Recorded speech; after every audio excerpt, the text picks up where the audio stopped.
Algumas vezes você olha para o mundo e vê tudo assim muito nebuloso. E você fica se pensando: como é que Deus deixou a coisa chegar nesse ponto? Você vê, por exemplo, você olha para a política, seja nacional, para a geopolítica, você olha para o mundo e você fala assim: como que Deus permite tanta maldade? Será que não vai acontecer nada com esse povo? Será que sempre os justos vão ficar pagando a conta dos injustos? Bem-vindos a mais um vídeo. E hoje eu vou contar um pouquinho para vocês a história de Abacuque.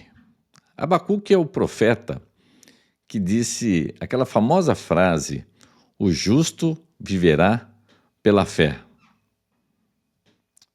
Abacuque viveu cerca de 630 anos antes de Cristo, numa época em que Israel, você sabe que Israel tinha 12 tribos, essas 12 tribos se unificaram, aí tiveram alguns reis que conseguiram manter essa integridade, mas aí 10 tribos foram levadas em cativeiro pelos assírios e praticamente nem voltaram, desapareceram essas 10 tribos. E 2 tribos sobraram ali em Jerusalém, que era a tribo de Judá e de Benjamim. Então o profeta Abacuque está nessa época aí. E o Império Babilônico estava se erguendo, estava sobrepujando os assírios e eles eram assassinos terríveis, cruéis, crudelíssimos. Se você pegar o livro de Abacuque para ler ali no Velho Testamento, finalzinho do Velho Testamento, você vai ter uma ideia da crueldade desses babilônios. Eles eram terríveis, eles, por exemplo, capturavam as pessoas e faziam-nas caminhar por dias envoltos por rede. Eles chegavam a colocar anzol no nariz da pessoa para humilhar, como se fosse um peixe. E Abacuque estava vendo toda essa série de barbaridades que estavam acontecendo em sua época e ele passa a ter uma conversa com Deus. O livro de Abacuque ele é muito diferente dos outros livros do Velho Testamento, tanto é que tem gente que tem até dificuldade de classificar ele exatamente como profeta, porque é muito diferente. Na realidade, o livro de Abacuque tem só 3 capítulos e é uma conversa que ele tem com Deus. Então, ele começa a colocar para Deus sobre as injustiças. É uma reclamação, é uma queixa que ele faz com Deus sobre as injustiças, sobre a violência, sobre o silêncio de Deus. Então, eu vou colocar aqui no capítulo 2 uma fala de Abacuque com Deus e a resposta que Deus dá para Abacuque. Então, Abacuque está colocando todas as suas preocupações, só que a resposta que Abacuque recebe de Deus é uma resposta muito triste, porque Abacuque pede livramento e Deus fala: não, eu vou mandar para cima de vocês os babilônios. Eles vão arrasar com vocês, eles vão destruir vocês. Então vamos dar uma espiadinha aqui, ó, no capítulo 2 de Abacuque. E aqui é Deus respondendo alguma coisa para Abacuque. Então, Abacuque 2, eu vou ler a partir do versículo 4. Eis que a sua alma está orgulhosa, a sua alma não é reta nele, mas o justo viverá pela sua fé. Assim como o vinho é enganoso, também o arrogante não se contém. O seu apetite é como a sepultura, ele é como a morte, que nunca se farta. Ele ajunta para si todas as nações e congrega todos os povos. Deus aqui está condenando esses babilônios que iriam arrasar com Israel. Aqui ainda eles não arrasaram. Vai ser cerca de uns 50, 60 anos depois disso que eles vão vir e arrasar com tudo. Então ele está falando sobre esses guerreiros violentos, sobre esses injustos, que é o que a gente tem no mundo. É o que a gente tem no mundo. Você olha para cima, na política, nos altos escalões, você fala assim: não é possível, não há justiça. Será que ninguém pensa na gente? Ou você olha para uma situação que você está vivendo na sua vida e você fala assim: mas não é possível, Ninguém olha para a gente, esse povo vai ficar fazendo maldade comigo. E Deus está falando desse povo. Só que aqui ele está falando especificamente dos babilônios, que a sua alma está orgulhosa, que a sua alma não é reta nele. Então ele está querendo dizer para Abacuque que sim, que esse povo é muito ruim e que esse povo vai vir. Por que vai vir? Porque Deus está permitindo que esse povo venha destruir, arrasar com Israel.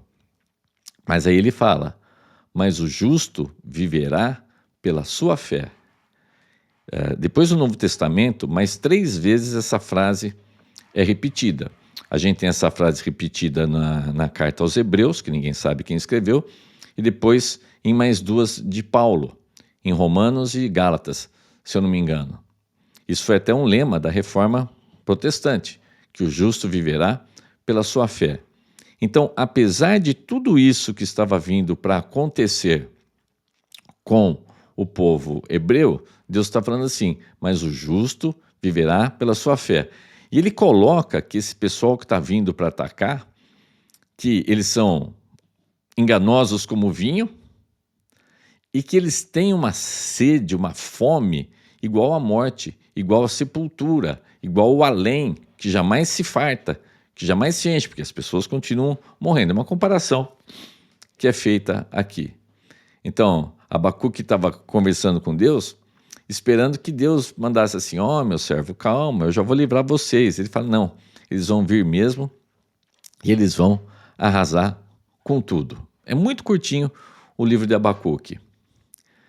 E enquanto Deus vai explicando tudo que vai acontecer, Abacuque se ilumina, ele acaba entendendo, porque ele tinha uma teologia muito boa, ele acaba entendendo que os planos de Deus são perfeitos. Quando a gente vê alguma coisa acontecer na nossa vida, por exemplo, muita coisa aconteceu na sua vida e só muito tempo depois é que você conseguiu fazer a ligação das coisas e ver, nossa, é verdade, olha, aquilo há tanto tempo foi o que proporcionou isso agora. Então, nós não temos uma visão do todo. O nosso horizonte, ele é muito limitado. A gente enxerga somente fragmentos das coisas, mas Deus que vive na eternidade, Deus que vive fora do tempo, Deus que tem uma visão do todo, é completamente diferente. Não dá nem para sonhar você querer ter a visão de Deus. Então, você pode não entender como é que as coisas chegaram na situação em que estão, como é que o mundo está dessa maneira, ou como é que algum problema na sua vida está de uma maneira. Mas entenda o seguinte, Deus está o tempo todo no controle. O mundo não é um carro desgovernado correndo loucamente por aí.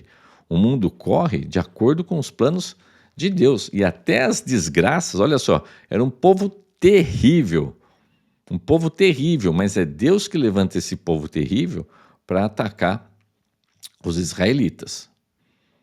Mas, durante a conversa, como eu estava dizendo, Abacuque meio que tem uma iluminação e a partir então lá no capítulo 3, são só 3 capítulos, leia Abacuque, você vai gostar. E lá no capítulo 3 então, ele se rende a Deus e ele termina com um cântico, com um louvor a Deus. Vamos dar uma olhadinha? Olha só, Abacuque 3. E isso daqui é super famoso, talvez você já tenha ouvido uma música muito famosa sobre isso, só que muitos pregadores usam isso daqui como uma coisa triunfalista, para falar, olha, vai dar tudo certo na sua vida. Não é bem assim. O contexto desse texto é diante de uma invasão terrível, que muita gente ia morrer, eles iam ser levados em cativeiro, uma situação terrível. Mas Abacuque abre o seu coração, porque ele confia em Deus. Vamos ler aqui, eu converso com vocês. Então, Abacuque 3. Ainda que a figueira não floresça, nem haja fruto na videira, ainda que a colheita da oliveira decepcione, e os campos não produzam mantimento, ainda que as ovelhas desapareçam do aprisco, e nos currais não haja mais gado, mesmo assim eu me alegro no Senhor e exulto no Deus da minha salvação. Ainda que a figueira não floresça, nem haja fruto na videira. Imagina assim, o mundo ficar sem comida, você passar por uma seca, sei lá, uma destruição climática, não sei, alguma coisa terrível. Ainda que as ovelhas desapareçam, que não haja mais gado, ou seja, você não vai ter vegetal, você não vai ter animal, você vai ficar sem carboidratos e sem proteína para comer.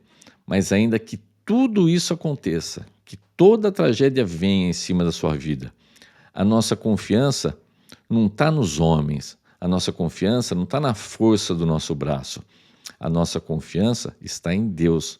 A nossa confiança está no nosso Salvador. Quem é o nosso Salvador? Nosso Salvador, nosso Redentor é Jesus Cristo.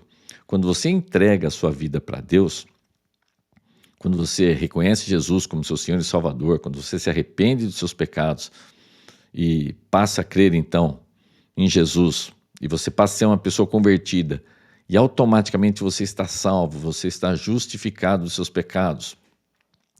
Quando isso acontece, pode acontecer o que for, que nada vai te separar do amor de Cristo, como está escrito lá em Romanos. Nada vai poder te separar. Não vai ter nada grande o suficiente para te separar desse amor de Cristo. Então você sabe que lá no final de tudo vai dar certo. Que quando você fechar os olhos nesse mundo aqui, você vai abrir os olhos num lugar muito melhor, na presença de Cristo. Aí você vai poder glorificar a Deus, apesar de tudo estar de ponta cabeça na sua vida. Você sabe que é Deus que governa a sua vida, que aconteça o que acontecer, ainda que a figueira não floresça, ainda que aconteça toda essa série de tragédias aqui, mesmo assim eu me alegro no Senhor e exulto no Deus da minha salvação. Sabe o que é isso? Isso é ter paz na sua vida. É você olhar para os problemas e pensar assim, isso é um horizonte muito pequenininho. Isso é uma visão muito, olha que palavra bonita, tacanha. É uma coisa muito pequena, porque a minha salvação está lá na frente. Minha salvação está com o Senhor Jesus. Aí você vai ter alegria na sua vida, porque aconteça o que acontecer, você está fechado, você está alicerçado com o Senhor Jesus. Leia Abacuque. Se você quiser mandar esse vídeo para alguém, seria muito legal. Se você quiser curtir, dar um joinha, sei lá, ajudar. Aqui eu vou ficar muito feliz com você. Se você, por exemplo, clicar no likezinho aí, no coraçãozinho. Que você tenha uma semana extremamente abençoada, que Deus abençoe poderosamente a sua vida e que você possa encontrar essa alegria tremenda que é ter Jesus no coração. Um grande abraço, tudo de bom, Deus abençoe, tchau, tchau.